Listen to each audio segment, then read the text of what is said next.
Ladies and gentlemen, it's time. It's Thursday. It's Korner Booth pregame. You ready? No debate, cause it's off. I'm too official, got the drip, I got the sauce. Bring the proof when it's time to tell the truth. I'll be at the corner booth, find me in the corner booth, yeah. Still standing and defiant. Slay the competition, cause I'm walking like a giant. Bring the proof when it's time to tell the truth. I'll be at the corner booth, find me in the corner booth, corner booth.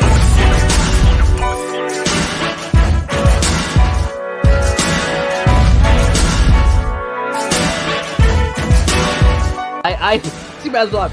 Kate, I feel like I have not officially said this. I've tiptoed around it. Kate, will you marry me?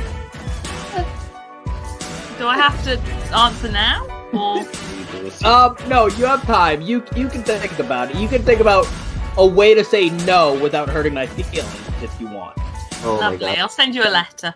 Just don't even. Okay, cool. Thank you. Shit. I'll send you my address later so you can send it to my house. Yeah, I'm never giving you my address. I don't want you getting that close. Oh, I know. And memories like that, episodes like that, are the reason why I love doing this fucking show.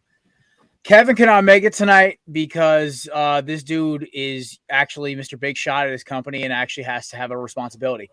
So with that being in mind, I brought on some great cast of characters. Finally free of his dad duties on Thursday nights from the Craft Brew Sports podcast. One of my favorite human beings on the planet, even though his Braves did lose to the Phillies, which kind of sucks, but it's okay. I still love him anyway. Ladies and gentlemen, the voice of reason on Craft Brew Sports, Scott Kaiser. You know you're never free of dad duties, my friend. That's I might be able to pause them for an hour and a half for you. But Dude, I remember when your first time on here, you were trying to pick a game, and you asked your son to pick a game. He said mint chocolate chip instead of Michigan State, and we just ran with it the entire show. Oh yeah, that's right. Were they wearing those uniforms? Yes, they were wearing those the year after they wore those ugly ass uniforms. Yeah. Okay. This was like last October or something like that. And, yeah, I do remember that. And in the other corner, we have the man, the myth, the legend, the Bert to the Bert and Ernie of corner of the Belly of Sports family. His Ernie's down in Florida right now, so he's free. Ladies and gentlemen, the human interlink for our Belly of Sports and one of the smartest human beings I know of the High Low podcast, DJ Stewart. Damn, how do I follow that up? That might be the best intro you've given me so far. Normally, it's just like that C-3PO Daniel Jeremiah looking son of a gun, but that's the nicest one you give me. I want to roll with that one. I'm recording this. I always have about 4 or 5 like guns and rounds in the ammunition clip for each guy I bring on the show because I always like to keep mixed up because I think a great intro, comedic yet positive, is the best way to start off a show.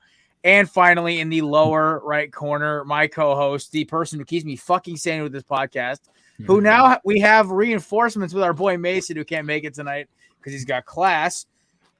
A Italian Viking, an Italian stallion, and a man who's trying to get out of his wedding planning duties for the night. Ladies and gentlemen, Mr. Matthew Ordazzo.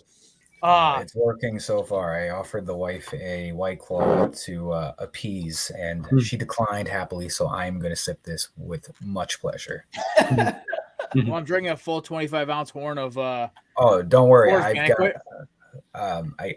RIP to whoever's on my mug. I don't know who this lady is, but I filled it up Jesus Christ. It was all we had. I took this coffee mug, filled it up with ice, whiskey on the rocks, and there's a poor woman on here that has passed, and I don't know who she is. It's in her I usually expect these kind of comments from Kevin this early, but Matt's taking it from Mantle. That black cherry Jim Beam is for her tonight. I don't know who she is, but RIP. There we go. Jesus Christ. I don't know if we're going to top Scott's performance on Tuesday because I swear that no show had me cry as hard as Mookie looks like. If you guys have not checked this show out, I will shamelessly plug this show because there's not many shows that will keep me going on a live stream for a half hour past when I need to get my stanky ass post gym in the shower. And that was this show because we were just making Mookie look like the biggest piece of white privilege trash racist Charlottesville motherfucker possible. Yeah, no, that was unintentionally one of our best episodes of all time, and all because Mookie decided to show up in a ridiculous vest. What what the scary thing is that he literally, like, isn't that what he came in from work looking like that too, which is even more hilarious? Yeah, he was late to the show, and he texted us, I think, with it was like 4 or 5 minutes to show, and he said, GPS says I'm 12 minutes away. It's like, okay, well, we'll see you when you get here. That's almost as bad as the time you and Mookie debuted in the show as like a duo, and I was running late coming from a job across the state, and Samir got the show running, and he didn't even get to come on the show because he had to go to class. But basically, he had you two and me, and I don't think we made a sports take for the first 30 minutes of the show. I think Mookie made a dick joke, and it just made the whole thing spiral out of control. That's usually Mookie. No matter where he goes, he's derailing something. I could just see Mookie being like that guy who's making a dick joke in his best man speech at the wedding, and it just derails the entire ceremony for about 30 seconds. So with that in mind, Mookie, we love you. I just gave up trying to invite you to the show because every time I invite you, it's always like, yeah, I'm either too baked, too high, too drunk, too at a wedding, or too traveling. Literally, one time he literally tried to join the show from a wedding, and I don't think I've ever seen a worse entry to a podcast. I was like, are you good? He goes, yeah, I'm at a wedding. I'm like, wait, what? Where's that son of a bitch, Mike? I don't know. Mike, I invited Mike, but the problem is like, I think I got him in trouble. Nah, you'll have that. I just said, listen, I just make it for like our Thanksgiving show, and I know you won't kill me. So I circled this date. I had preempted. I was like, as soon as we get done, I'm gonna have an extra podcast on Thursday. The first Thursday I have free. So this has been on the calendar for a couple weeks. Oh, hell yeah. And while we're here, because Pat said it perfectly, one of my original co-hosts, ladies and gentlemen, I would like to thank all of you listeners, co-hosts, guests, supporters, former co-hosts, fill-in hosts, and just my friends and family for helping support, keep this podcast alive, keep me going, even though there are times I wanted to quit doing this, keep me at belly up, keep Mike and Blaine, obviously, and just Kevin, Pat, Savannah, Mark, now Matt and Mason, Grayson, even that dickhead Samir. I love all of you dearly. And to the rest of you who have filled in from Craft Brew, from High Low, from Tailgating the Quad, and every other show I may have missed because I don't want to ramble for too fucking long, and also the Oxcord, love all you fuckers from Bama. And the pure chaos you fuckers have caused every Thursday for the past 2.5 years, and every show since November 4th, 2018. I cannot thank you all enough for this clusterfuck we call a show. It makes me so happy. This is why I get up in the morning doing this shit. Hopefully one of these days we're all of us getting paid for this bullshit. So that being said, as a thank you to all of you and to all the listeners, I'm announcing right now, we are doing a giveaway for our Thanksgiving show. On our Thanksgiving show, we will be giving away 2 Nike gift cards for $25 a piece and a Corner Booth t-shirt made by myself and my father, which we will send to one of you, size warranted. You tell us what you want. I'm not going to send you a fucking medium when it's freaking Mr. Big Shoulders Kelsey, who's like at least an adult large. So at that point, or at least Big Mike Brown, who I think is a big and tall XXX because he's like, what, 6'7". So at this point, I cannot thank you motherfuckers enough for being the best podcast team, family, listeners group, and all you in the Corner Booth group. I love you. Even you fuckers in the Craft Brew group. Thank you for taking me into your family. So, yeah, Kelsey's got it right. We're a medium.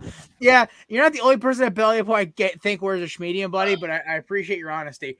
Oh my God, I can't thank y'all enough. I was waiting for you to announce that you were running for another term and you're going to go 4 more years. Like listen, the Libertarian Party needs a friend, and I am it. All the guns, all the weed, all the freedoms you can want. Cheers, motherfucker. I think I was talking to Jason Cooper last night, and somehow politics. I think I insulted somebody who he was bitching about, and I called him a soy boy. And and I'm sorry for my libertarian lingo. Me and my Boogaloo boys don't like soy boys that much. And I thought Jason was gonna piss himself. He was laughing so hard. What is a soy boy? Soy boy is just like it's a pick me, but a dude. And it's also somebody who gets way too overreactive over things and gets offended for other people. Like if something legit offends you, I have no problem with you voicing your opinion why it offends you. But if there's no reason why it offends you and you're just doing it to be offended, then I will get at you for it. Oh yeah, that's always how. Because also that's why comedy has died over the past 20 years because people get offended for other people. Listen, you say a racist fucking joke, you have like the person who you just made fun of has every right in their mind if they wanted to beat your ass.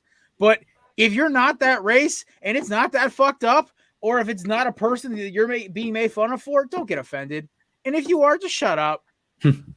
That's why I love guys like Andrew Schultz, man. He's one of those funny ones. Yeah, your Eagles hat offends me. I get it, Kels. It's okay. The Dallas Cowboys fan base offends me. The fact that my favorite band is all Cowboys fans literally makes me want to jump off a bridge some mornings. Shout out to Whiskey Myers, though. I fucking love your music. Anyway, with that being said, we have a great show tonight. We have I was gonna say a great game, but that's in baseball because tonight maybe one of those few Eagles games where I think I turn it off at halftime and just pray Minshew doesn't blow it in the third quarter. Because there may be a solid chance that I will never be cocky because there has been games where the Eagles are supposed to kick the piss out of a team and they almost lose, and then there's games they should get their ass kicked, and they run them off the fucking field.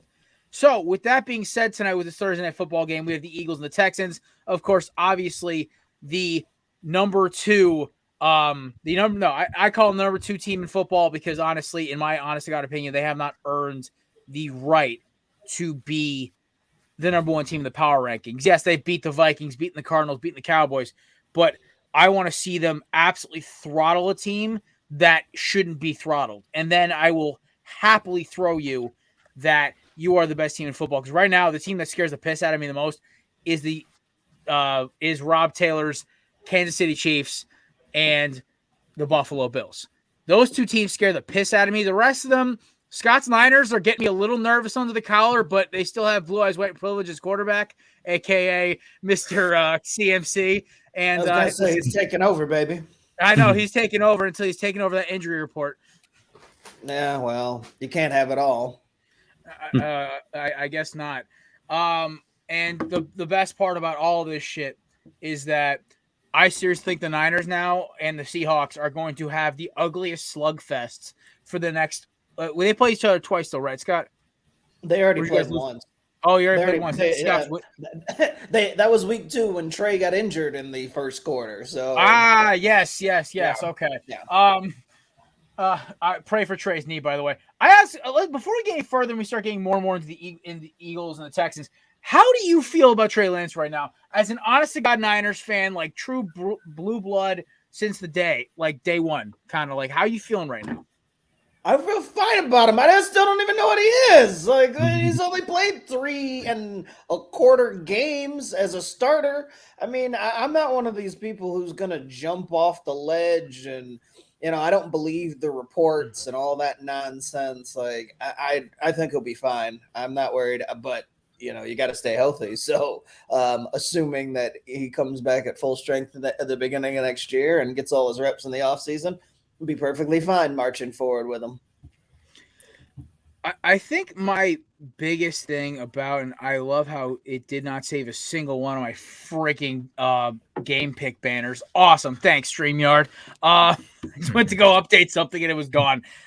One of the things that scares me about Trey Lance is that everyone talked about this kid as pure potential out of high school. And we have, of course, the human Neuralink next to me on the panel. So he could probably say something to it too. But DJ, I think I was on your show or you on my show. We talked about Lance where I didn't trust any of these quarterbacks out of the 2021 class.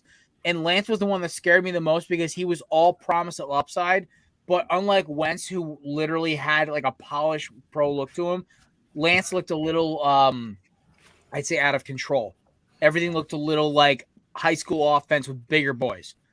That's pretty much sums it up perfectly as well. So you could see why he went to the FCS school as well too to start with. You can see he's pretty much been all talent for like the last 5 years. It feels like, so we haven't seen him play, but like 10 quarters since he was in high school. It feels like, 'cause he only played that one season, only played a handful in college, then the COVID year, then came back as well. So I do agree with you on that one. I don't like him, but I don't hate him. I don't know anything because I've seen 6 quarters of him in the NFL. It feels like, and every time they use him, they use him like Taysom Hill.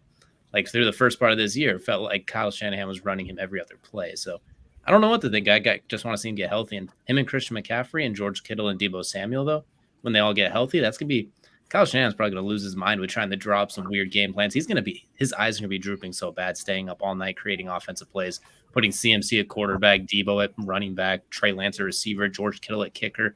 He's going to lose his mind using weapons like that. You forget they're going to put George Kittle at left defensive end to like suplex a quarterback or two.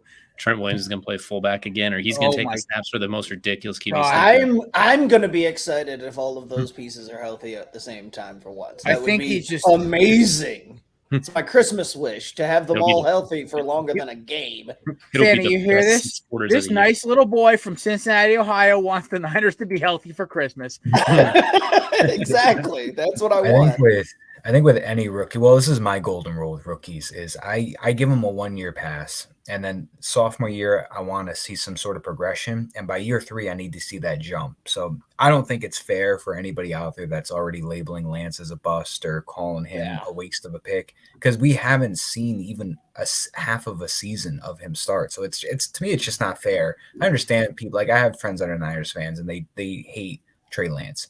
And I understand they're frustrated that we drafted him so high. He hasn't looked good so far, but you can't, like, let's give him 2023. Hopefully he's a starter and he's healthy for the full year. And let's see if they finish 6-11, then, maybe he's not the one if that's what you want to do. But like, I think you got to see a full season from him before anybody says anything about him. Correct. I got to show love to Kelsey quick. He was right. He came on this show preseason with me and Matt and said Jimmy G would start by the trade deadline. Yeah, he did. Was it the way he probably intended? No, but was he right? Yes, I will give him credit where credit is due, but you're half right. It's like scoring. It's like hitting a 65 and saying you passed. You did it, but it did not the way you wanted it to. The math was wrong. The math was terrible, but the answer was correct. It doesn't matter how you got there, right? It's like Mookie explaining how he graduated. He goes, I don't know. I drank a beer. I found myself across the stage with a paper in my hand. I felt like this since Jimmy G came back in as a starter, even before McCaffrey, but I feel even more stronger about this now that they have McCaffrey. I think this is going to be the Niners division. I know the Seahawks are having a great season so far. Like, they're defying the odds with Geno Smith, but I think this is going to be a Niners division at the end of the day. My biggest thing about this is that I love the Seahawks' ability just to absolutely rip the rock down the field. Adding Kenneth Walker, who's the most explosive runner they've had in that offense since beast mode. And Geno is unlike Russ, where Russ will try to do razzle-dazzle. Geno knows he's not a runner. He'll just get rid of the rock, or he'll try to put it in a tight window, and he has the arm strength to do it. The resurrection of Geno Smith's career, I think, is the coolest story of the NFL. We're going to talk about it later. I think it's one of the funnest ones of his career, because the problem is the poor bastard got stuck with a declining Jets team.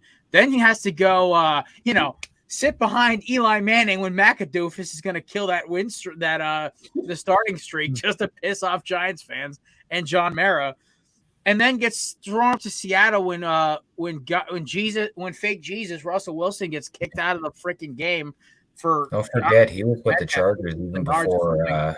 He was with the Chargers, but when Phillip Rivers was still with the Chargers. Jeez, I can't forget about those lost years. There's like a 3-year gap where I thought there's a handful of teams that he was with that I didn't remember all. Like, I forgot about the Chargers and the Giants for a little bit, and I was like, oh no, he was with. I know he was with Seattle, obviously, and I'm like, there's other teams. I just start thinking about it. I was like, holy fuck, there's a lot of teams that this guy bounced to. But I love Geno Smith. Listen, he was never going to do anything with the Jets, and it wasn't his anything to do. I mean, besides him getting punched in the face and, Ryan Fitzpatrick having that magical season, but there was no quarterback was ever going to succeed with that franchise. This is the first. I mean, currently I like the GM. I don't know how I feel about Zach Wilson right now, but there was no quarterback that was going to succeed with that franchise, no matter who you drafted. It could have been Patrick Mahomes, Deshaun Watson. We had such a terribly run franchise. it was better for Geno to get out, and I'm glad he did because now that he's with the Seahawks and he's finally getting his chance at like 30, it's never too late, man. He could play till he's 40. You know what cracks me about like with all this stuff with the ageless wonders? Well, we now know you can't be ageless in the NFL anymore because Tom Brady showed us when his witch doctor wife lets go of her voodoo on him when they get divorced. Now he's gonna suck for the rest of the season. The Bucks are screwed. I am a firm believer in that conspiracy theory that she's a witch, and that's the only reason Brady's played well in Tampa. So what you're saying is she needs to get a bust in Canton right next to his as well, too. Just after Fuck, yeah, she does. Of his career. Cheers, Giselle. Your bust needs a bust. No putting that one down. Not cheers. Not getting in trouble with that one. Listen, if you were worried about getting it, this show, I swear to God, I think it's the only show where I had a board member complain about something I said on air, and it wasn't even anything offensive to anything but her, because it was a direct shot at her, but without me actually saying her name. Because that's the kind of shit me and Kevin did for 4 fucking years. Let's just say fuck you if you don't like us. We did an entire freaking intro, which I'm going to play at the end of the show once Facebook stops scanning for copyright problems. We have an entire intro dedicated to her because she called us unprofessional and unreliable. So we made an entire freaking intro based off of it. So, yeah, I love this. Back to this absolute beatdown that might happen tonight is my Eagles and the Texans. Now, besides horrific injuries, praying to the gods, please no, what do the Texans have to do tonight to keep this game close, possibly get a dub? I don't think injure everyone. Yeah. They have to start with taking out Jalen Hurts. Then they have to go and then take out AJ Brown. Then they have to go at Goddard. Then they have to go at they have to go low on Slayer. It's not. And then hope Jason Kelce doesn't go on a murder spree. Yeah, got it. It was very. I'm not gonna lie to you. I know that Eagles are obviously going to win, but it was very enticing to almost just throw like $10 on the Texans money line just because it's like plus 570 or whatever right now. So I was like, oh, but no, it's not going to happen. If it happens, it'll be probably the biggest miracle in Texans history. Miracle at what the hell they call it? Reliance Stadium, whatever that shit bowl is. Is it Allegiant? Allegiant. I don't know. Whatever the place where all the players get injured because they cheaped out on the freaking field. The Astrodome, the AstroTurf, or whatever that is. I call it the shit box, but I'm just praying for no injuries tonight. That's MetLife. That's the shit box. Well, that's the litter box because it's open. I swear to God, every time I go to MetLife, I feel like my intestinal health has changed. You could take a shower and get a colonoscopy just after you walk out of the gates. Exactly. The last time I went there was with me and Matt, and both were blackout drunk until halftime. Well, that might have something. We didn't even remember the first half of Eagles Jets. It was absolutely hysterical. No, it was bad. We have a group picture that I have no recollection taking. I questioned when we took it, and it was like 30 minutes after we took it. I still don't know how we all got there because there were like 6 of us, and we got there in a Nissan Altima. So I don't even know how the fuck we got there. And then I'm like, Matt, how did we get here? And he goes, I don't know. He goes, hey, you want the rest of this screwdriver and Ciroc? And I'm like, fuck yes. Yeah. And then in return, I give him the rest of my drink because I'm feeling good. He in return then gives me the drink that he didn't finish that was completely different than whatever I had. So we were both it was bad. I think it was like, I do remember Jack Daniels, and I think like, I really hope it wasn't Mountain Dew, but my redneck tendencies tell me otherwise. I don't know. All I By the know way, is Mountain Dew and whiskey actually does mix well. I remember very, very vividly that stupid fucking Brandon Marshall lateral. I do remember that. Oh, I have some things to say about this. I just don't want to get off topic though. Got to get some praise here because I helped Beth draft her team in the Belly Up Bowl, and she's doing real well in fantasy. I can't draft a team to save my life, even though I just knocked off first place Kevin. I'm 7-1 in first place, but in my actual league. But listen, there's only a very few amount of people in this world that care about the Jets besides myself and McCarthy. So I'll try to make it. I just love betting on them because they're fun as shit to bet on. I might bet on them to beat the freaking Bills for fuck's sake. Shit. I won't take too much time on this one, but my thing is I'm not sold on Zach Wilson. There's a lot of potential. There's a lot of things that I see him do that I love. I absolutely love when this man escapes the pocket because you can't sack him. He breaks so many sacks, and it's just amazing to watch somebody be so elusive like that and just buy all this time, have this giant arm. He has a lot of turnovers, but at the same time, he can go on a 3 to 5 game stretch of not turning the ball over once. So it's absolutely insane how this man could go from throwing 3 picks in one game to not throwing another one for like 4 weeks. It's weird. I don't get it. He's the most bipolar quarterback that not named Jameis Winston. Yeah, I think he's white Jameis. The thing is that instead of stealing crab legs, he steals your mom. He steals your mom.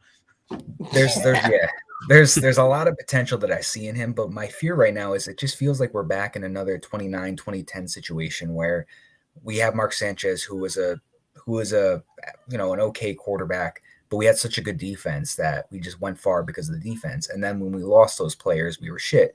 Right now, I'm like, all right, we're 5-3 because of this defense. And all of a sudden, I look and I'm like, oh my God, Zach Wilson's Mark Sanchez ×2 right now. This is terrible.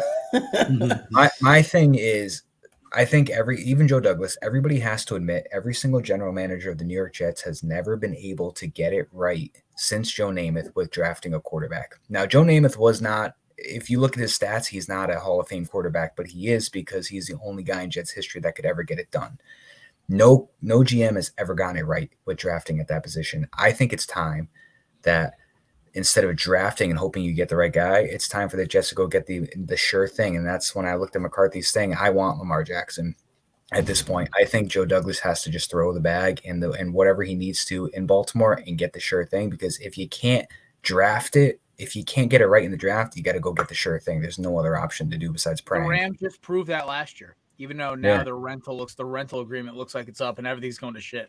I don't know what the compensation would look like, but you're going to throw in. I would throw in at this moment Zach Wilson. You want to throw in either Elijah or Denzel, and then just see what you have to do picks wise after that. But I'm all for getting the sure thing with Lamar and then building around that, because at least you know what you're getting is the real deal, and you don't have to just draft and hope that it happens, because it just hasn't been like this for 50 years. We've never gotten it right.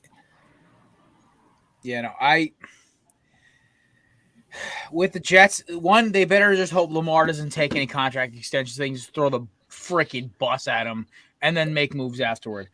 But we got to pick this game because even though, like, anybody not picking Philadelphia. No. I put a huge parlay on the Eagles that could pay out almost $500 on a $5 bet because of ad boosting. Thanks, DraftKings. And, there's a serious chance it might hit because I went low on stats, but it's so realistic. I kept stacking them. So, like, come on. Davis Mills throwing in 1 interception. That's a layup, especially against the Eagles defense, who literally just breeds turnovers. So I figured at least one ball is going to get tipped at the line of scrimmage or something. So I figured, fuck it. And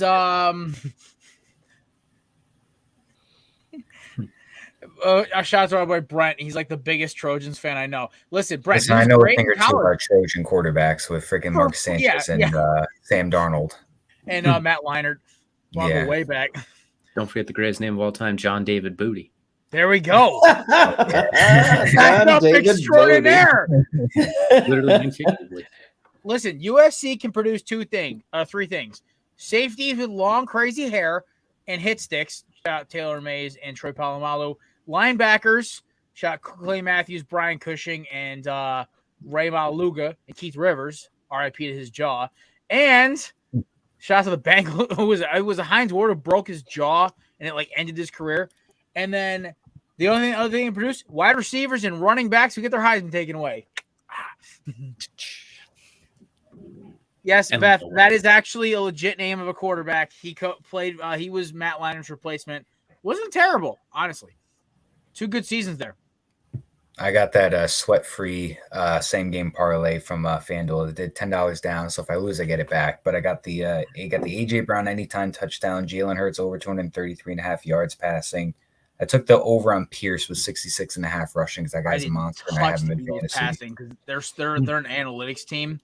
and the Texans have like the 5th worst run defense in football, I said Miles Sanders might eat literally a whole turkey tonight. Just 87 and a touchdown, and a Dallas Goedert like shuffle pass for a touchdown probably. I said, listen, this game's going to be ugly, and Philly's going to probably score more points on defense and offense because they're going to tell Hurts to put it in cruise control.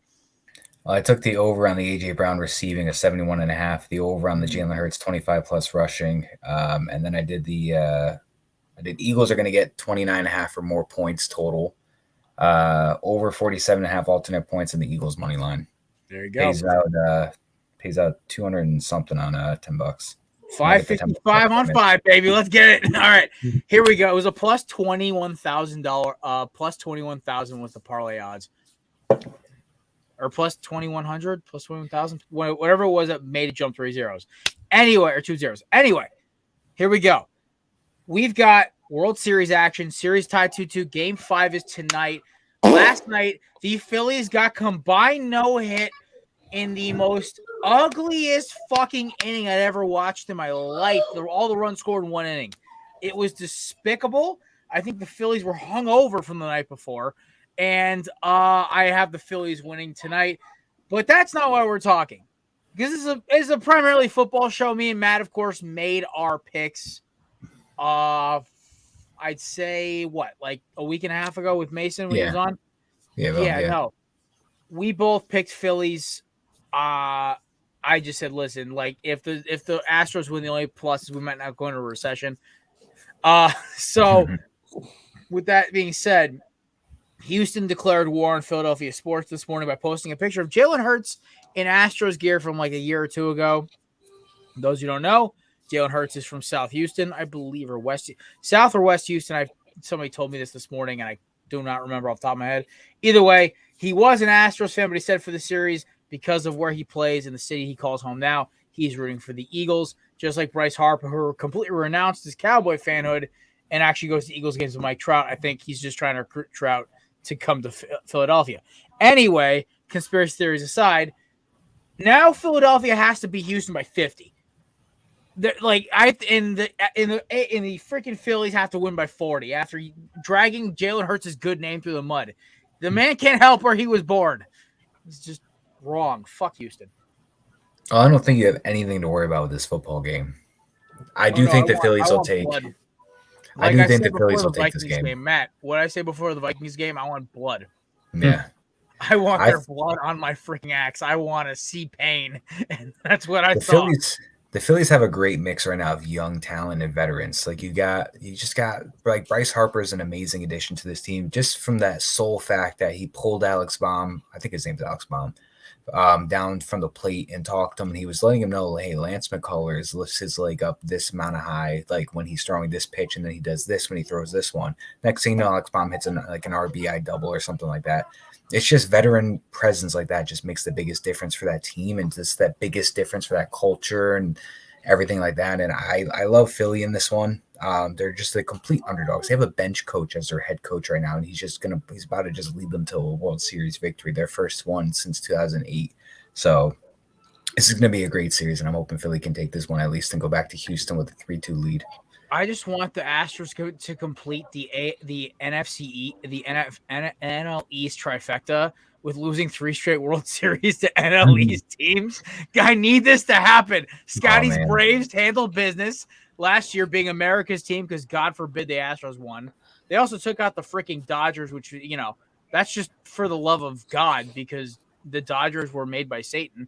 And then they took out the Nationals did business back in 19, which is honestly one of the most forgettable World Series of all time, even though that Howie Kendrick home run was electric. I got to watch that live, which was really cool. I literally turned on my TV. It's like maybe 12 midnight. Me and Mark had just finished recording the corner booth, and I literally turned on my TV, and there is Howie Kendrick hitting a moonshot. And I'm like, I forgot this man still played fucking baseball. So there you go. We're back in it again. Yeah. But, oh my God. Scotty, you've been pretty quiet for a while. What do you think about this Houston trying to stir up some drama with Philadelphia right now?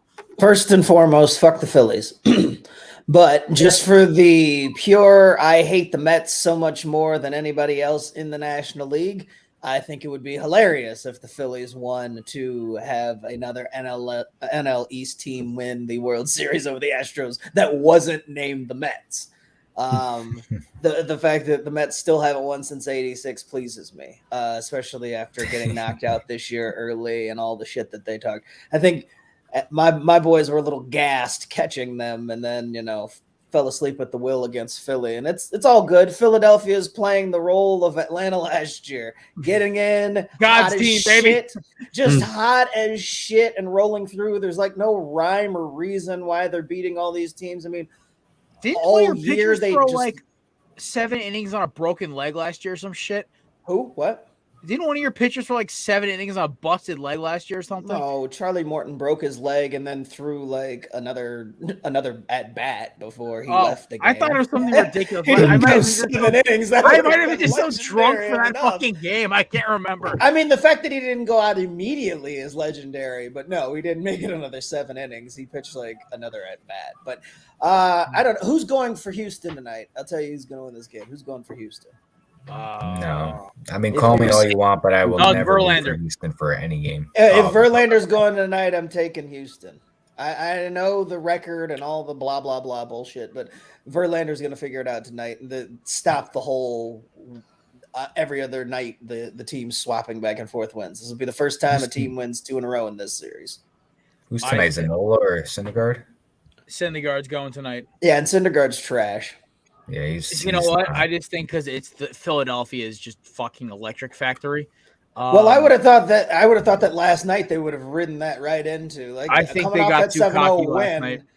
Well, I thought coming in off that 7-0 win, I'm like, yeah, well, this series is probably over. But then getting no hit, like that flipped everything back. So I mean, the crowd can be what they are, which is a bunch of assholes, but it doesn't matter if you're not getting any hits. And I don't think Verlander's going to no-hit him or anything, but it's a tall order. I think it's going to come down to the last I think it's going to come down to the last couple innings. Like, I think Syndergaard's going to get shelled early. I think Verlander's going to be okay, but he's going to give up a couple maybe a home run or two because the Phillies are just an energy team. And I think it's going to come down to whoever gets a clutch at bat or whoever misses a pitch. Because I think with Verlander, the biggest issue with him is I think in the back of his head, he realizes he is one of the greatest pitchers of all time. Top 10, I would say put him in the top 10 because he's just been doing it so well for so long. And he's been great. At like 39 years old, he's still throwing about high 90s. Still looks absolutely fucking filthy. Just ask Matt's Yankees. And statistically, this was one of his best seasons ever. I know. I think since 11 or 12, 10 like years that. ago. So the kicker with me with Verlander is that I think the problem is that either Syndergaard's going to come out and get absolutely shelled in the first inning because he's never pitched in the World Series before, or he's going to absolutely just come out like a missile and start blowing fastballs by people. So he's not going to be in the middle. He's either going to be was Syndergaard? I'm asking the wrong person, but I'm like, wasn't Syndergaard on that Mets team that went to the World Series? Wasn't he part of that? Yeah. I don't think he was called up yet. I thought he was on that team. Maybe it was all 4 of them. They had Harvey, DeGrom, Syndergaard, and then who was the other one? Matt. Yeah, I was gonna say. So it's like, yeah, Thor was definitely there. Like I'm pretty sure because it was a mystery why they blew it, but I'm happy. Oh yeah, no, he did actually pitch in that World Series. He was their 4th starter. So no. All right, you know what? I take that back. I still think he hasn't pitched in a while in this World Series yet. I think he might come out with gas. I will stand by my take. Either way, I have the Phillies winning tonight. DJ, Matt, who y'all got? Probably taking the Phillies as well, too. I do think Justin Verlander gives him a chance. I mean, he's pitched in a World Series in 3 different decades, so I feel like this is now as good a chance as any at this point, but I'm still probably leaning with the Phillies to take. I think they're going to get 2 out of 3 at home. They have way too much firepower in Houston. They're a little bit. I know they're still that good. They're the number 1 seed in the AL for a reason, but they are a little bit shaky offensively at times, as we've seen. Sometimes they don't have quite the firepower matchup. So I'll take the Phillies, but I think it's going 7 overall. I think the Phillies got the advantage with the home crowd. I think there's just a mega difference between if you're going to go play at home in Houston, if you're going to go play at home in Philly. You got the underdog Phillies. That fan base is just going to be pumping, and I think it's going to get them fired up, and they're going to win this game, make it a 3-2 series.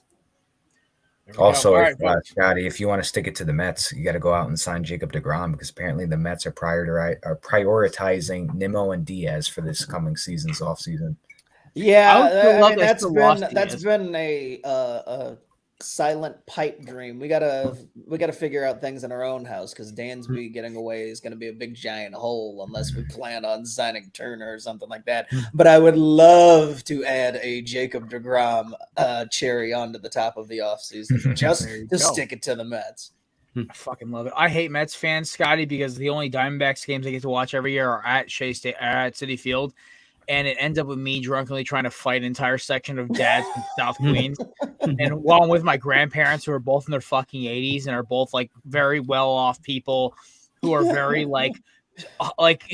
very proper. And there's my blue collar ass screaming at Mets fans. They'll go fuck themselves, drunk off my ass. But you know what? That's what I do. But listen, boys, it is that time of the day, the time everyone waits for. Fellas, the six pack is brought to you by the amazing people at YeezyOfficial.com. Promo code Korner for 10% off. For a second, I thought that said Yeezy Official. I was like, "Oh shit!" Coming We're in going hot with the Mookie in this sponsorship. That joke never gets old. Anyway, can we just make it like a thing as Mookie is a white nationalist? Can we make that a joke? Yeah, sure. We can joke whatever we want about with Mookie. He never finds out until later. Shit. Here we go. Corner booth, 10% off. Listen, these sunglasses are Jared proof. I've left these ones in my car before. My other ones were left in my work truck when I was working as a contractor for a year. Dude, like the beating these things took and still are nice looking, polarized. They have styles to fit every occasion. You can't beat it. They're also a great company made in the USA out of St. Petersburg, Florida. I still believe they're still there. If I'm wrong about that, I'm sorry, Yates. Y'all haven't talked to me in a while. Either way, you still are one of our oldest sponsors. We appreciate y'all. 2 years running with you guys. YeezyOfficial.com, promo code Korner with 10% off. And fellas, it's time to crack a six-pack. Scotty, in honor of you making it back on the show, finally, I've got another stat for you. This is purchased by our good friend Kevin.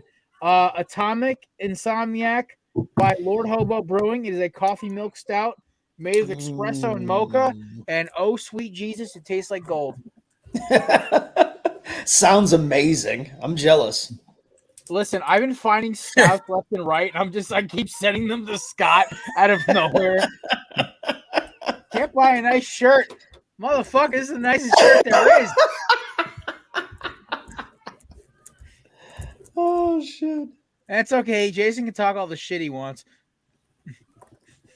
Hey, look who made it. He couldn't make it to my show, but coming in hot with his I think me fucking and Rob have a sacred bond. And also, Rob, I'll get you my picks for tonight. If I don't get it in before kickoff, obviously I have the fucking Eagles because I'm not a moron. So This son of a bitch beer shamed me off the show in the group chat because I didn't have a glass for my nitro the other night. He beer shamed me so badly that I was like, man, I'm not going to bring beer on tonight. Well, he's a Chiefs fan. These motherfuckers think they're so fucking elitist, but they're like the redneck cousins who hit the lottery once in a while. Yeah, I probably did spell it wrong at some point. No, actually I didn't. What the fuck are you talking about? Oh, he's correcting himself. Okay. Either way, let's kick off this six-pack with the game that everyone's talking about in college football this week, and that is Tennessee. And wow, that is not what the rankings are. I was going to say they're both ranked number 3. I don't follow college closely enough, I guess. Yeah. No, here we go. Now we're good. Number 1, Tennessee. Number 3, Georgia. Georgia favored by 8, according to Caesars Sportsbook right now. It's probably 7.5 on DraftKings if I was a betting man, which I am, thank God. Either way, fellas, how are we doing with this game? Matt knows this. Tennessee has fucked me 3 times this year. DJ's been witness to 2 of them. Georgia, we haven't had on the show because they've been just beating up on shit teams, except Oregon, which at that point was a shit team. So either way, I will reiterate, this is going to be the truest test for Tennessee right now. Yes, they beat Alabama, but now the big dogs, no pun intended, the defending champs are in. And Rob, yes, we're just as crazy as you motherfuckers. We just celebrate better.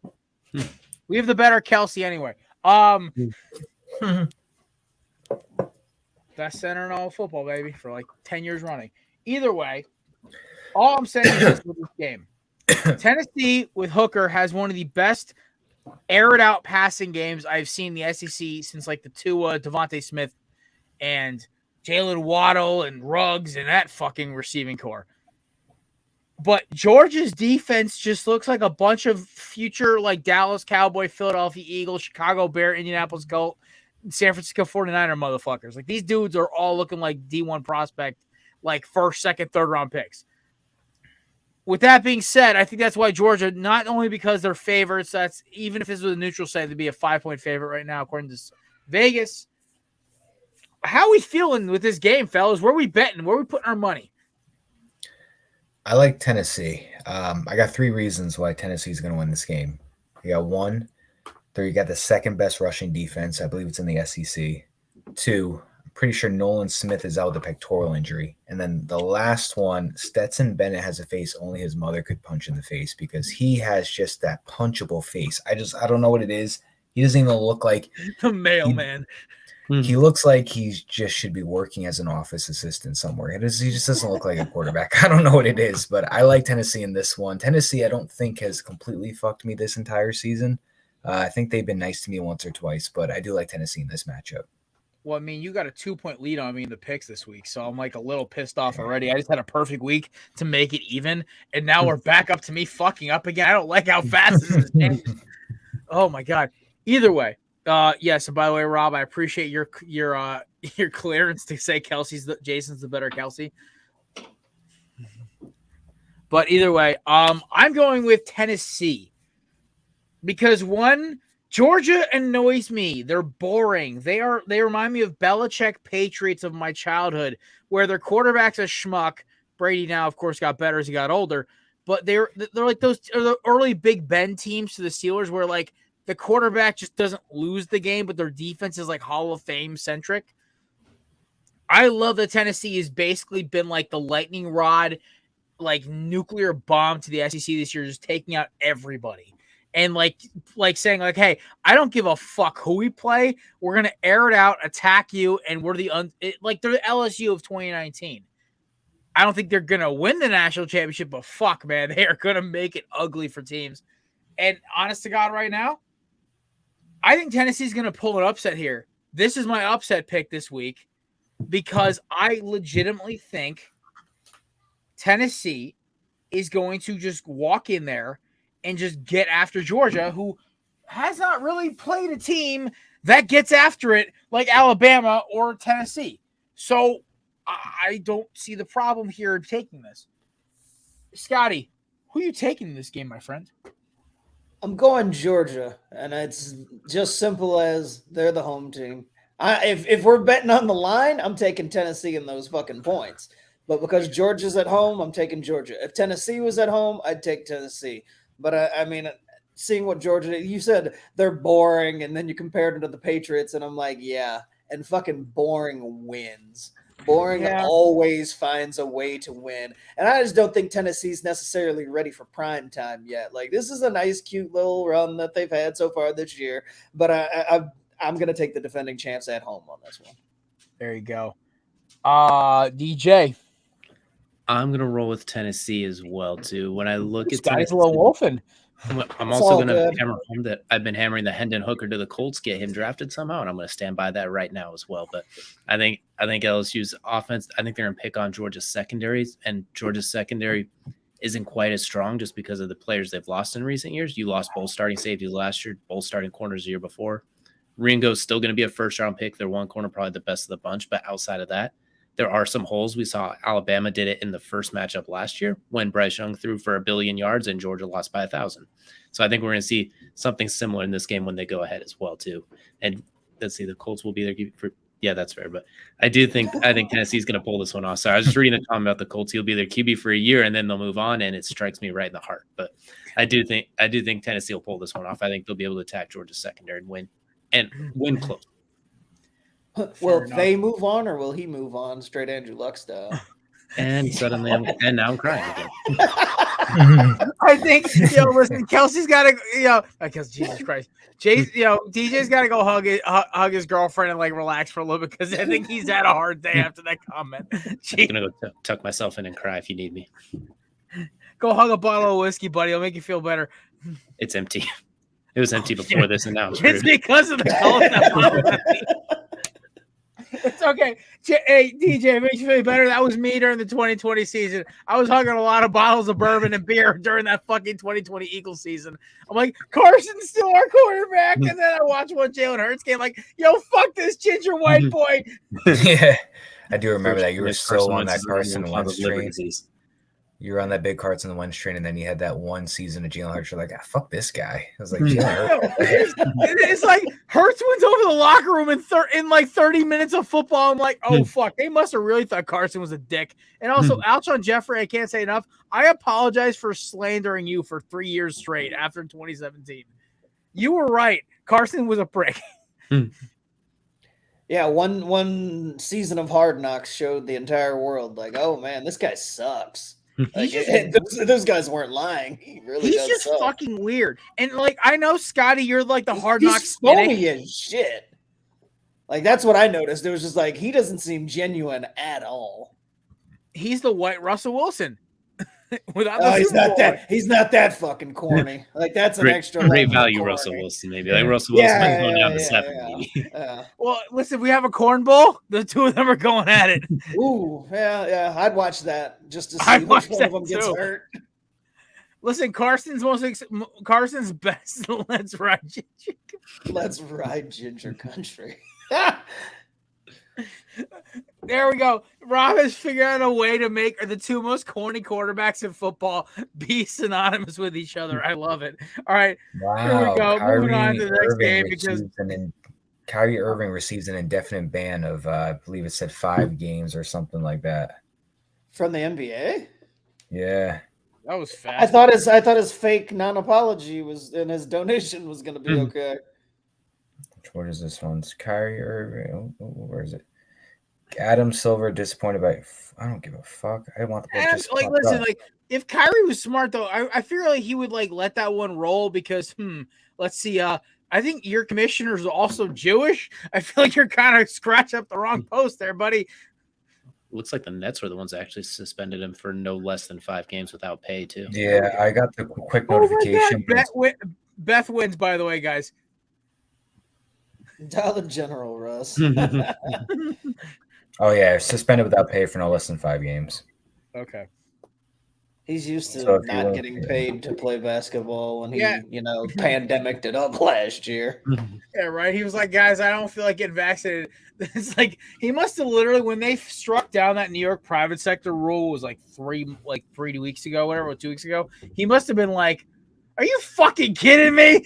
Maybe that's actually a strategy. Maybe he doesn't really want to play basketball anymore. He's like, last year not playing all those games for not being vaccinated wasn't that bad. Let's see what I can do this time around to not play basketball.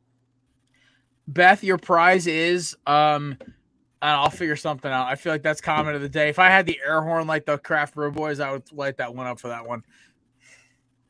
I got to figure out my own air horn. I want to steal from you guys because you guys have like a great system with that. But all right, Bama LSU. Now, it is in Death Valley, or as the scumbags from Tuscaloosa call it, Bryant Denny East or West, or what the fuck they call it. I don't fucking care. There are a bunch of freaking Sweet Home Alabama listening to inbred nerds.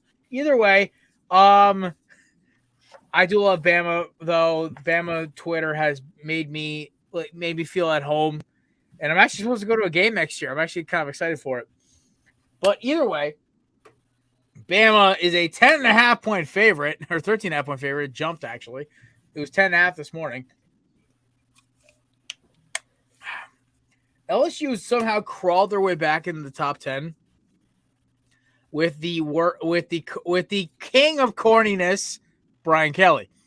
So, that being said, he would definitely be one of the head coaches in that Russ versus fucking Wentz bowl. He would have to coach one of them. No, he's the referee. It's a boxing match, and he's the one who calls go. Oh He's the one who man. jumps off of the third rope with a chair in his hands and just intervenes. I'm the corniest motherfucker. Or well, I guess it's if it would be boxing, but if it was wrestling, he'd be the ref that slides in there and refuses to do the 3 count after hitting it twice, then flips off who's ever on top. I got this. And Boomer Esiason is the commentator. Oof. Good God. The hardest working man in show business. If anybody doesn't get that reference, this man is literally public enemy number 1 on the McAfee show, and that's why I love that shit, being a McAfee stan. But I don't even know who the fuck Rob's talking about, but okay. It's wrestling ref, Nick Patrick. Okay. I don't watch wrestling. I appreciate this. I haven't watched wrestling since The Rock got screwed by Stone Cold. I stopped. All I know is the Stone Cold references and The Rock and like that shit. Like I remember when I was a kid, like my friends made me watch it, but besides that, it never interested me. I always appreciated the fans loving it though. It was like, well, it's like Premier League. I've tried to get into it, I just can't follow it, but I understand why people love it, and I always appreciate how people love it. So either way, Alabama's winning this fucking game. Brian Kelly might get his teeth kicked in. We can only hope. We can only hope. I think Nick is just so. I think Nick now after that loss to Tennessee, he said Mississippi State wasn't enough. We only won by 26. I want to win by more. So I think we may have LSU get their head kicked in, but there is a chance that LSU keeps this close because for some reason in Death Valley, they just play better. Also, it's loud as fuck over there. But Matt, what do you think? Well, you heard it here first. LSU is going to win this game. My LSU Tigers are going to win this. I'm not very confident, but I'm just picking them because they're my team. That's your upset pick? That's my upset pick. They've played very unpredictable football. They've let 40 points up towards Tennessee. They let them tack on all those points. That they also put 40 on Florida and Ole Miss. But then you got Jaden Daniels, who's been putting up like 292 yards of total offense per game. He's right up there with Bryce Young's output, and I'm pretty sure he's also got like 524 on the ground. It's just they're just not playing predictable football to where it's tough to pick them to win. But like you said, they just play better at Death Valley. They're at home. This is a game that they could keep close and just kind of give it a run. And this is a game that they could just get completely smacked. But you know what? I'm going to take my Tigers in this one. I just hate picking against my teams, but you know what? Fuck it. Let's see if they can do this one at home. Give me this one as my upset. Plus, it'll look amazing. It'll look amazing on a parlay if that hits. It's literally the same freaking it's the same freaking logic I had for putting the Panthers versus the Bengals in the 6-pack because fucking that's why. You could hear it in my voice and my explanation that my confidence is at low. It's at like a 1 out of 10, but it's just I respect not picking against your team despite the confidence being low. Listen, I picked against Miami and against Alabama last year for the same fucking reason. Hopefully you do better than I did. Oh my god. All right. DJ. Give me Alabama, but I'd say LSU covers the spread. They only lose by like 10 or 12. But I think they'll cover that 13.5 point spread just because Alabama will be up and LSU will get some garbage time points. Or it'll be like when Alabama played Auburn last year where it was stupidly close for reasons no one can explain. Then Alabama pulled it off late. Oh, but you and Kelsey were roommates by that point, right? Like he must have been unbearable for that fucking game.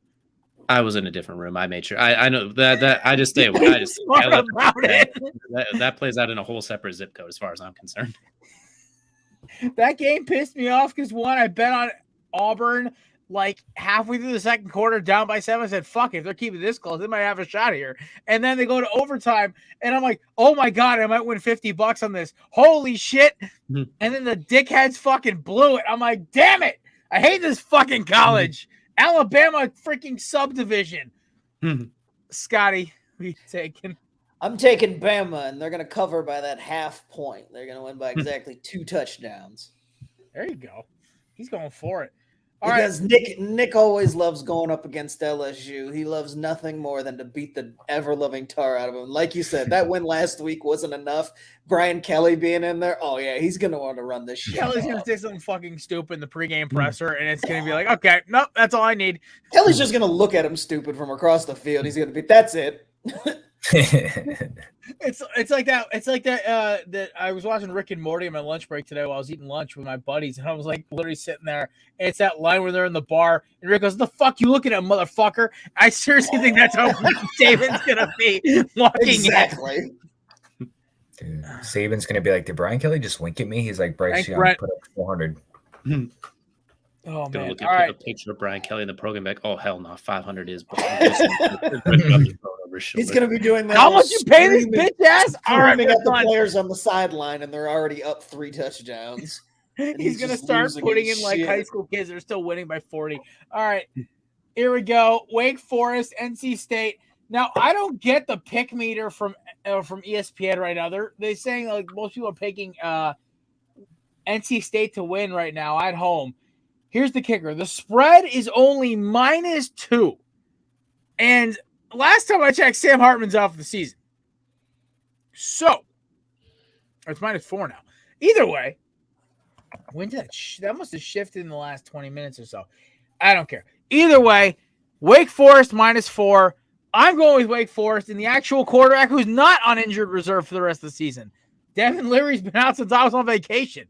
So, that being said, give me Wake Forest. I trust Hartman off of a bad loss to come back and get a dub. Yes, NC State's defense is disgusting, but the problem is that at the end of the day, I will take the team with the better quarterback if it's that close of a game.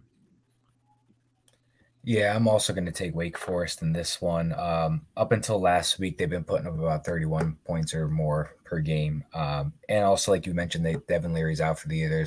I'm going to take Wake Forest with this one just solely because they just don't have their quarterback right now.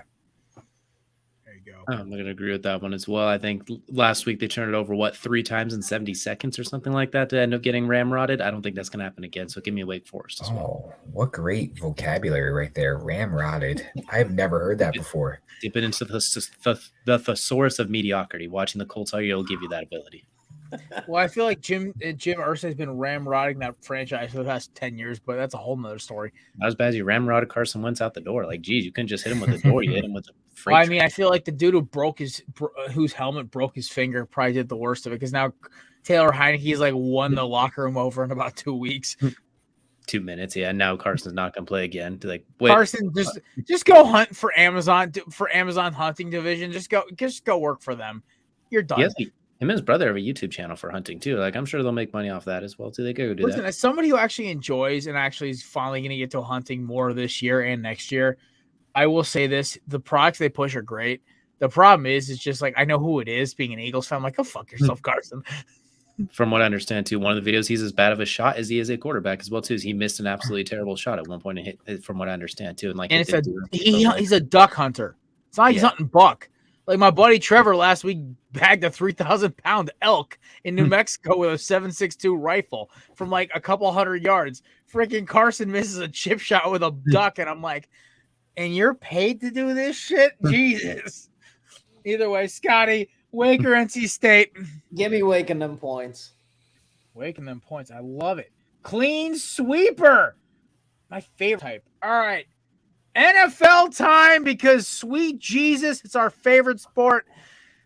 Panthers and Bengals. I put this game in here for legitimately because fuck it, that's why. And because I love the Panthers. They are the new Atlanta Falcons. They literally battled back with a third-string quarterback because P.J. Walker's playing out of his fucking gourd right now. If you look at the film, he's honestly playing great. That screen pass misled everybody. He's honestly made great reads, great throws. DJ Moore still holds my dumb ass of the week, or in this case for Scotty's podcast, you motherfucker! That man cost me my upset pick last week. I want to smack him so hard. You have no idea. I want to take his helmet and hit him with it. Here's the thing. The Bengals got embarrassed by primetime Jacoby Brissett, who apparently is the opposite of Kirk Cousins. With that Could have being kept him in said, Indy. What was wrong with What? Jacoby? I was like, Yeah. what was wrong with Jacoby? You could have kept Jacoby here in Indy. Oh, don't get me I know, started. right? But of course, they wanted Phil Rivers, the Moving on. Irish We're Rabbit. not talking We're about gonna my have pain more anymore. kids than touchdowns. I will MVP say this candidates about the was he got Panthers, hurt. though, man. They're 7-point dogs on the road, but they get Chuba Hubbard back. Donta Foreman looks like a fucking monster. McCaffrey, who? And they get those draft picks. And the best part of this whole fucking thing is that they're so hell-bent on getting Steve Wilkes a head coaching job somewhere that they're going to probably win this game because I think the Bengals Super Bowl hangover is going to continue. I think the Bengals are going to struggle to stop the run, and Brian Burns might have like 3 sacks on Sunday. Like that, the one thing about the Panthers defense is they get after you, and I'm not going to lie. It's the Panthers to me, it's like this is like my upset. If I didn't take Tennessee, this was my upset pick because the Panthers storyline is so juicy. It's like they're not only road dogs, they're also like a team with way more energy and way more like good trajectory. Where I look at the Bengals, I'm like, oh, that's sweet. You went to the Super Bowl last year. And the team you beat looks like dog shit too. So there you go. Give me the Panthers to win. I just there's something about this Panthers team, man. They're like my lovable losers. I have one of those teams every year where I bet on them, even though they're like not supposed to win. Last year was the Lions. This year it's the Panthers. They're my lovable losers. I also like the Panthers in this one. I wanted to take like I wanted to take the Bengals after you just took them. I wanted to take the Bengals. Key factors right now is you've got no Jamar Chase and you lost to Woozy for the rest of the year, their best corner right now. PJ Walker is fun to watch. He looks like the XFL PJ Walker that everybody was like, why isn't this guy playing in the NFL right now? He looks like he's got the chemistry on lock with the Panthers. Like you said, Donta Foreman looks great. Chuba Hubbard is a pretty serviceable running back as well. DJ Moore is finally getting used because I think people forget that DJ Moore is actually like a really good receiver. So the fact that he's actually getting the ball now, he actually looks like a very good receiver. So I like the chemistry they got right now with Wilkes and Walker and Moore and the running back core. And plus, like I said, you've got no Jamar Chase and no Woozy. So I think this is – and you got the Bengals that are coming off that tough loss to the Browns. That could be a recipe for success for the Bengals, like a little bounce back game, but I don't think it's going to be this one. So give me the Panthers. Let's just go all upset so far. Matt's prediction. Matt, you really should only get one upset pick, right? So you're only gonna get 2 points on one I know. pick. I'm just trying to stack up this parlay. If this hits, then I'll just top like a good amount of This money off man $10. literally said, "Fuck this picks competition. That's gonna cost me an NFL jersey." I said, "Screw it. I'm gonna go after a freaking winner in the parlay." Fuck it. Hey, listen, man. I already won enough money to pay for the jersey I have to buy you if I lose. So I said, screw it. We're going to go after 2 upsets. Matt goes, bitch, hold my beer. Get 4 upsets to start the fucking parlay. This man's parlay is going to be like plus 10 G's. And I'm going to be like, oh, fuck. If I get 10 G's, I am getting everybody in this chat a Sauce jersey, including myself. I'll wear that shit. Are you fucking kidding me? That's my dog right there. I love Sauce Gardner. Don't have to argue with me. I'll get it while eating his sauce flavored wings as well too, which pretty good by the way from Buffalo Wild, not bad. So I have not had them yet because usually they got a kick to them. They're better with ranch, or if you're a blue cheese person, then you're fucking weird. But go and get your blue cheese. But they're better with a dipping sauce. So DJ's out here about to go fight Joey Diaz over that shit. All right, DJ, who you got? Give me the Bengals to win, but the Panthers to cover. I think it'll be like a 3-point game. The Bengals never beat the Browns. They're like 0-6 or 0-8, 7 of the last 8, something ridiculous like that. So I don't put too much onto it. But I do think the Panthers are scrappy, feisty team. That'll keep it close. So maybe like a 24-21, something like that. Fair enough. Scotty. Yeah, I'm taking the Bengals.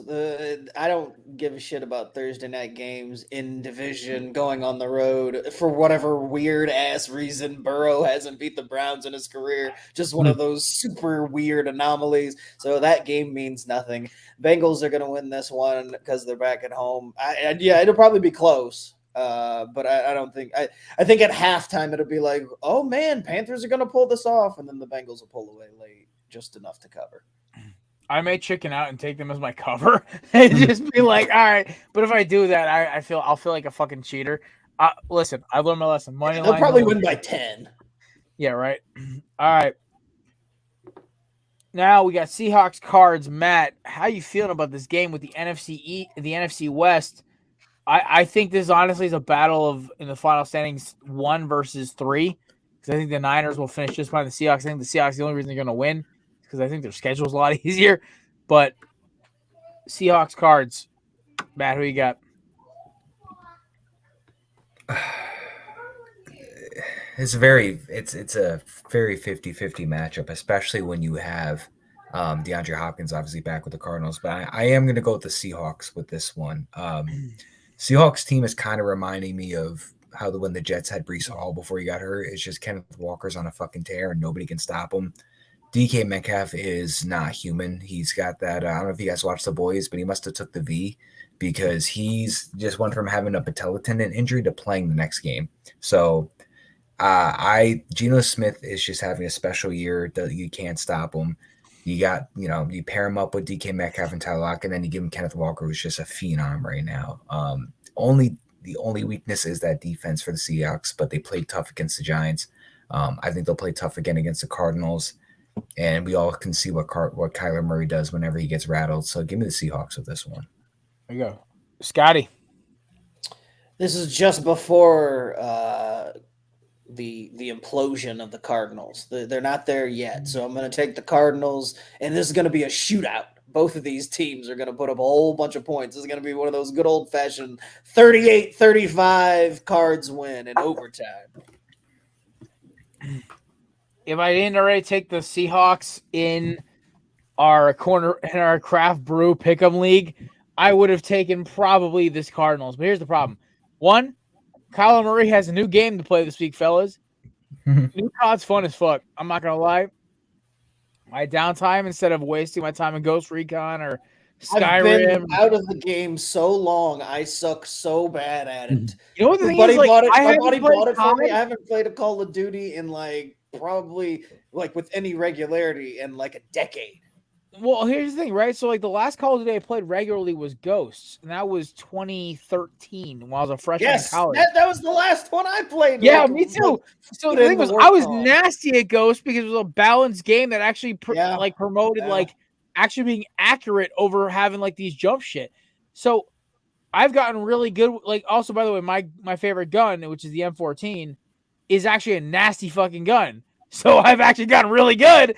I'm not great, but listen, I'm having a good time, and also I'm just so happy to have a good COD game back instead of this fucking bullshit, whatever the fuck, Apex Legend, fucking Fortnite, PUBG bullshit.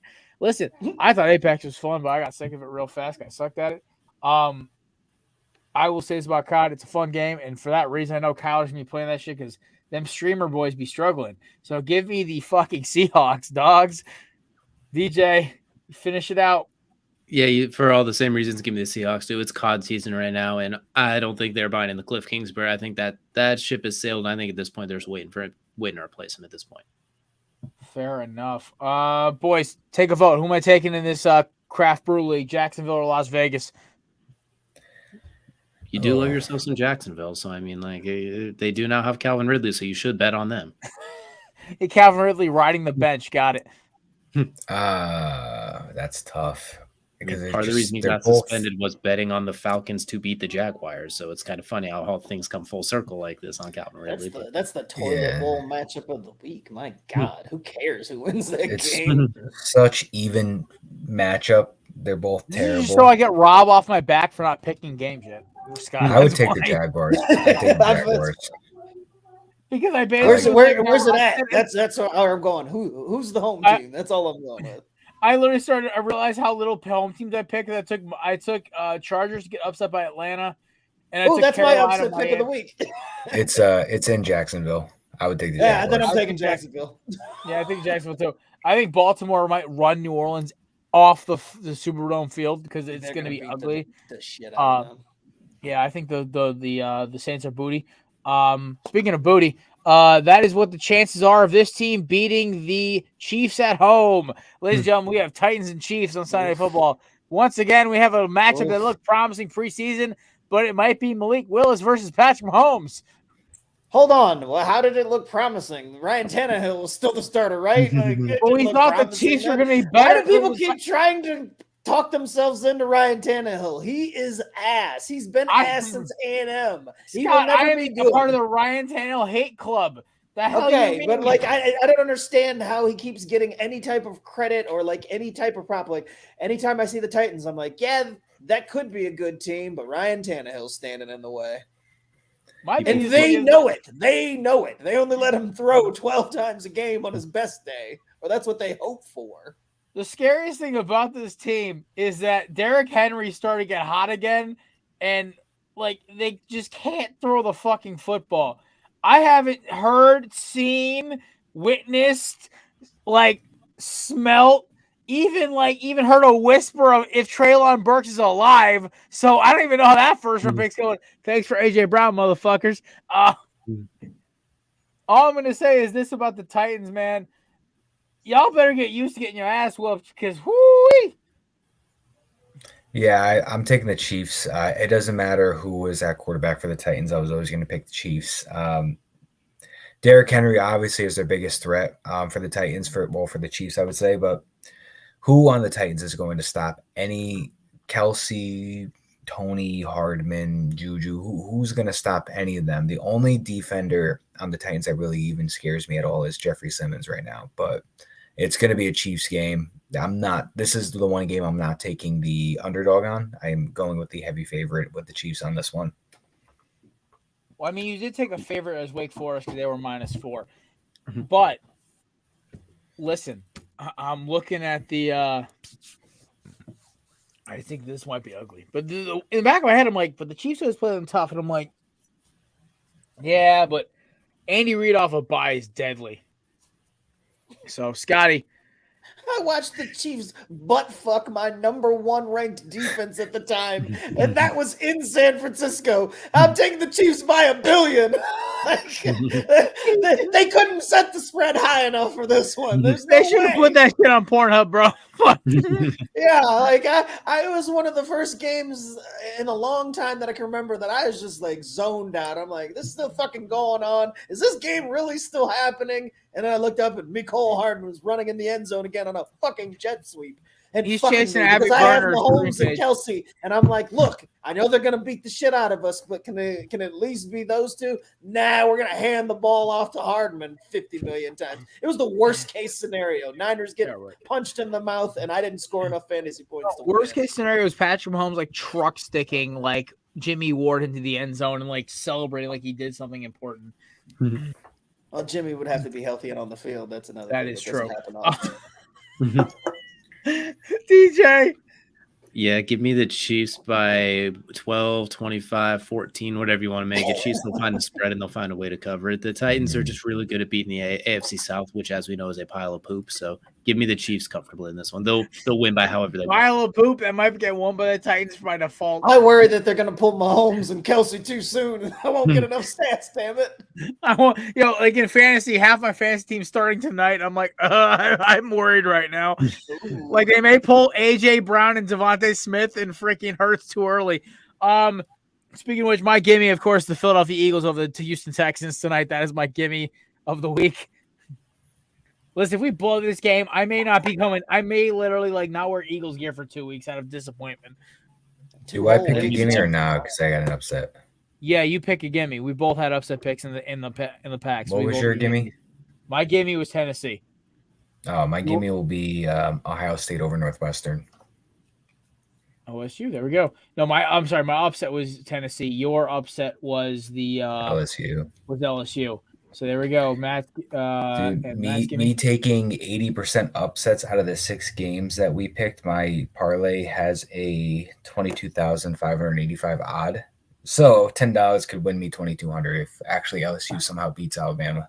There you go. All right, ladies and gents, it's time for our favorite time before we sign off for the night because kickoff just happened. It's time for bonus cans presented by the amazing people at candidates.com. Promo code BELLYUP20 for 20% off. Listen, I used to dip. I will not hide it.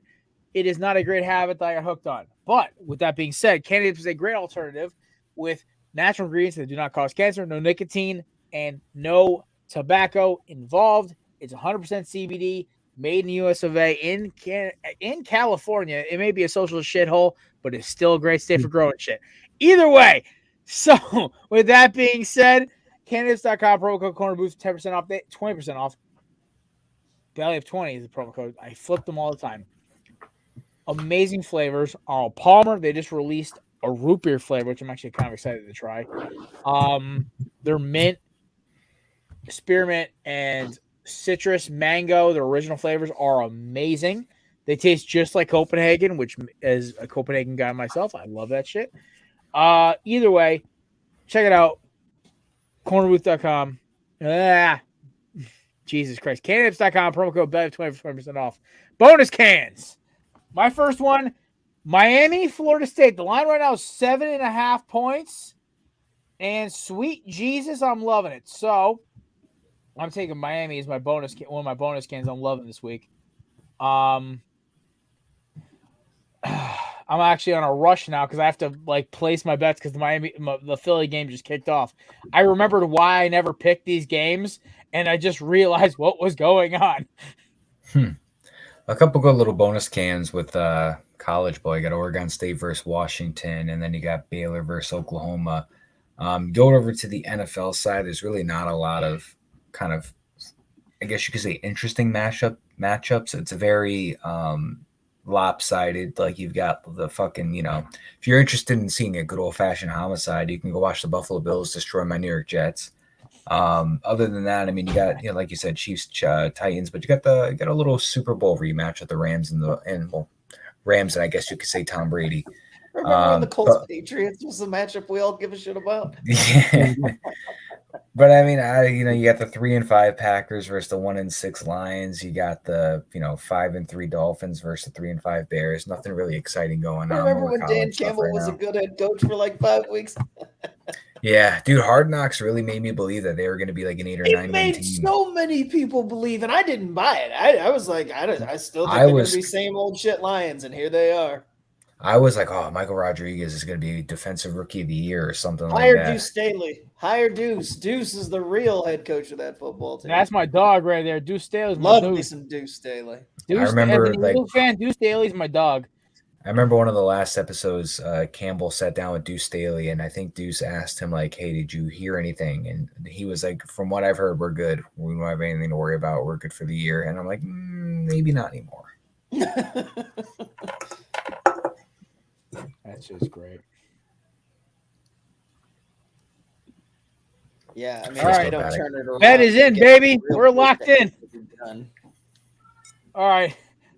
This bet would pay out $469.40. Let's ride. All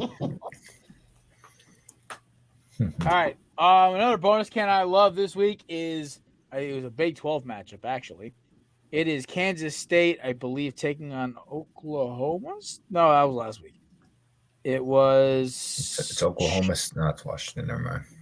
Yeah, no, it was. There was a Big 10 matchup. Baylor and Oklahoma. That's what it was. Shout out to our boy Mason. He's a Sooner. He's excited for this game. Also, another one, Oklahoma State, Kansas should be fun as well. Yeah. Michigan, Rutgers, boys. That's the real matchups we look for. You got the good old fashioned Oregon over Colorado. Texas, Kansas State. Texas is right now favored at 2.5. What is with the dick sucking of Texas this year? Seriously. They just whooped a team that beat Texas by 2 touchdowns. And they're still an underdog. Give me K-State by a fucking mile at home. Holy shit, I might bet on that tomorrow. Fuck. That's terrible. But either way, ladies and gentlemen, this has been the Derrick Henry episode of the Corner Booth Podcast, episode pregame. 122 of the episode of the live stream, episode like 4 something or 3 something of the actual total podcast. It is officially our 4-year anniversary as of tomorrow morning at midnight, whatever. And we appreciate all of you for helping us out, stopping by, commenting, showing us love. We appreciate our sister and brother podcasts of Tailgate on the Quad, High Low, Craft Brew Sports, Cruise Control, Oxcord. We love all you guys so much. Oh, and no credentials required. Can't forget about him as well. And of course, my amazing slurry of co-hosts: Kevin, Matt, Savannah, JD, douchebag Samir. No, I'm just kidding, kid. I love you. And of course, right now, Matt and Mason. You guys are the best. I appreciate and love you guys all so much. As a kid who wanted to do this his entire life, this is like my dream come true. Now, if I can start getting fucking paid for it, oh man, it'd be great. But, ladies and gentlemen, I love y'all so much. Thank you so much for coming out. Check out DJ's podcast at High Low Sports on everything. They just did a live show last night. It is very entertaining.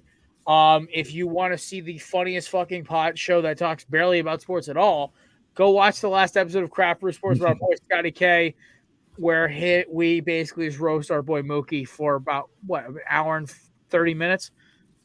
Yeah, pretty much. We'd end up going a little bit of overtime, actually, I think. And also check in on my boy Joe Hall. By the way, before I forget, check the link. Support our boy Joe. I'm wearing the bracelet right now.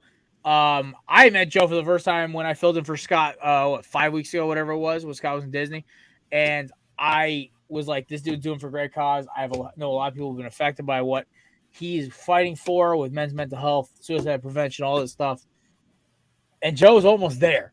So listen, if you could help him through the home stretch, haulacrossthecountry.com. I actually got the link right this time. And what did you say it was last all time? across America. Yeah. Joe busted my balls for like 2 days after that shit. But listen, Joe's a great guy. He's doing this for a good cause. And that man has eaten more amazing snacks for gas stations than any other man in history. And you can follow his journey, help him out, support him. I'm going to throw him another donation tomorrow when my paycheck hits because I'm still poor. But either way, got to give a shout to Joe for fighting the good fight and really just doing something incredible. He's Scott, a week away from California, 2 weeks away from California? I believe he was supposed to be to California either this weekend or by next weekend for sure. He's real awesome. close. He started in fucking Delaware, guys. I hope you realize that. That should just put you on what this is about. So I went on my first show. I literally bought the t-shirt mid-show to show how much I love this shit for. So I might have to go buy Caesar shirt at this point. There's 4 or 5 people vouching for Caesar's gonna have 5. Listen, he's a Cowboys fan though, so I may have to write "Fly Eagles Fly" on the back of it. But make him wear it. Yeah, definitely. All right, ladies and gentlemen, we appreciate our amazing sponsors, Canada Dips and Yeats Official. Shout out to our boys DJ and Scotty for coming through, and my amazing co-host Matt. We'll be back Monday to go over either me and Matt's amazing or epic failure of parlays. Either way, we love y'all, appreciate y'all, and just have a great weekend, guys. Enjoy. Peace.